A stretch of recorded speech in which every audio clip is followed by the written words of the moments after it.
Doctor Abdul Kalam నిజాయితీని నిరూపించే ఒక సంఘటన గురించి ఈ వీడియోలో తెలుసుకుందాం. వీడియోలోకి వెళ్లే ముందు welcome to Vamshi vision YouTube channel. 2014లో ఒక ఈవెంట్ కి Saubhagya wet grinder company sponsorship చేసింది. ఆ ఈవెంట్ కి ఏపీజే అబ్దుల్ కలాం చీఫ్ గెస్ట్ గా వచ్చారు. ఈవెంట్ ముగిశాక ఆ కంపెనీ వాళ్ళు అబ్దుల్ కలాం గారికి బహుమతిగా గ్రైండర్ ని ఇవ్వాలనుకున్నారు. కానీ అబ్దుల్ కలాం దానిని సున్నితంగా తిరస్కరించారు. కంపెనీ వాళ్ళు ఇది కేవలం గ్రైండర్ అని తీసుకోమని బలవంతం పెట్టారు. దానితో అబ్దుల్ కలాం చేసేదేమి లేక తీసుకున్నారు. దాని తర్వాత రోజు అబ్దుల్ కలాం గారు ఒక వ్యక్తిని మార్కెట్ కు పంపించి మార్కెట్ లో ఆ గ్రైండర్ కున్న ప్రైజ్ ను కనుక్కున్నారు. తన పర్సనల్ అకౌంట్ నుంచి గ్రైండర్ ప్రైస్ తో కూడిన చెక్ ని కంపెనీకి పంపించాడు.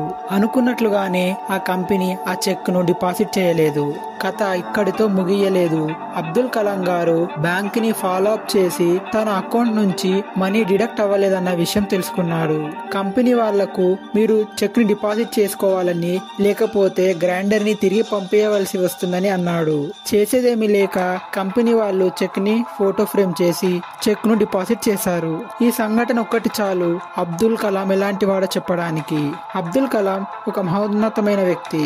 భారతదేశపు అత్యున్నత పదవి అయిన రాష్ట్రపతి పదవి చేపట్టినప్పటికీ ఆయన సంపాదించిన ఆస్తి మాత్రం 25,000 పుస్తకాలు, ఒక రిస్ట్ వాచ్, 6 షర్ట్లు, 4 ట్రౌజర్లు, 3 షూట్లు, 2 జతల చెప్పులు మాత్రమే. అబ్దుల్ కలాం దగ్గర ఎటువంటి ఫ్రిడ్జ్, టీవీ, కార్, ఏసీ లేదంటే మీరు నమ్ముతారా? కానీ అది నిజం. తన జీవితాన్ని మొత్తం భారతదేశానికి అంకితం ఇచ్చారు ఆయన. అలాంటి మహానుభావుడు జూలై 27, 2025లో షిలాంగ్ లో లెక్చర్ ఇస్తూ కార్డియాక్ అరెస్ట్ తో చనిపోయాడు. నిరంతరం ప్రజల జీవితాల్లో వెలుగు నింపడానికి ప్రయత్నించేవారు ఆయన. చివరికి మరణానికి చివరి నిమిషంలో కూడా వెలుగులు నింపుతూ చనిపోయారు. ఇంతే ఫ్రెండ్స్, వీడియో నచ్చితే like, share and subscribe Vamsi vision YouTube channel.